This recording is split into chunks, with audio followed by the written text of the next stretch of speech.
There is so much talk these days in the medical world and in the radio world and everything else.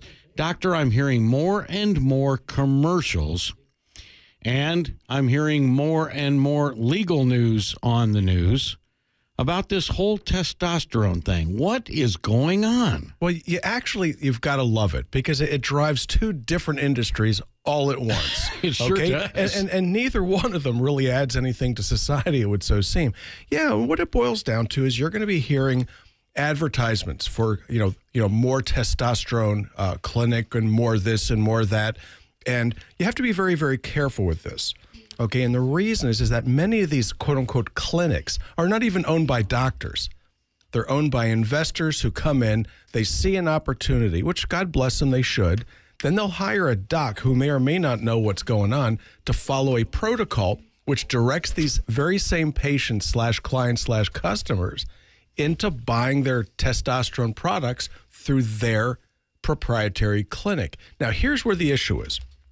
Why in the world would there be a plethora of legal advertisements? If you had a heart attack or stroke, and you had received testosterone, call us. Well, that would not be happening if it were actually done well, and it's not. Most of the people out there receiving testosterone might or might not get a blood panel done.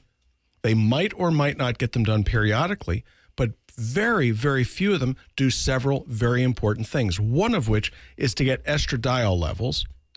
If you don't know what your estradiol level's doing, you really don't know what you're doing. You check testosterone as well as estradiol simultaneously. You got to be looking at insulin levels.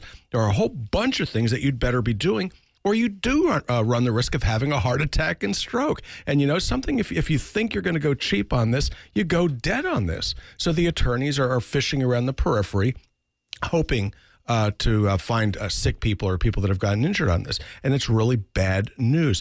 Now, most of the, like we'll get into if you want to what we do that's any different than the rest. And I don't really care if we do or we don't.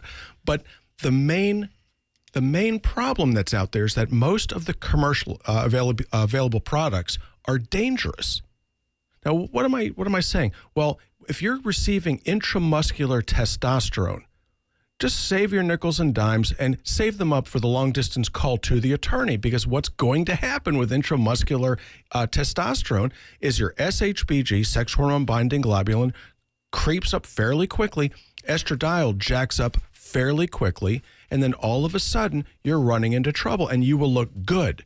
You will look good. You will look ripped for the other men at the health center, or what do you call it, the fitness center. But you'll start to bald, your breasts start to enlarge, your genitalia start to diminish, which is sort of an interesting side effect, because if you look in the mirror, who cares about the genitalia? Kinda, okay? But then if your abs get ripped, your deltoids, your pecs, your glutes, all this get ripped, so is your heart. Ooh. The problem is the heart doesn't grow out so much as it grows in. And that's where these people are having heart attacks and strokes and whatnot. And, and therein lies the joke. So what else? Is it more expensive or less expensive? Actually, it's more expensive. These people are spending anywhere from $80 to $150 a month to get testosterone supplementation in a jackleg way, when my patients actually get it for $22 a month. So let's figure this thing out, okay? Well, it's all-inclusive, $2,400 a month. It's $200 a month these people are paying for this stuff, and they're getting inferior service, inferior medicine, and it's going to feed a bunch of lawsuits. I've reviewed some of this paperwork already, and it's kind of interesting. Well, it seems to be popping up. Like, I remember a year or so ago, we had Lawson Lamar on. Sure. And you and him were talking about these other types of clinics that were popping up in every street corner. He thought I was kidding, didn't he? Florida. He thought I was kidding. And they did. And you said the next thing these docs will do, or their category, is they'll get into testosterone. Of course. And you were right. It's not that it's obvious that this was going to happen. Okay? when you displace a miscreant from one marginal business, they're going to find the same miscreant controlled business someplace else. And it's sad, but it is absolutely true. So what do I think about it? I think that the public, by and large, gets fooled. Okay, but they need to get into this thing and actually use some common sense. So one of my buddies, a psychiatrist up in Virginia. Okay, and we have our rounds every Saturday. He calls me up and presents patients to me. And so, I used to cross-cover his practice, actually.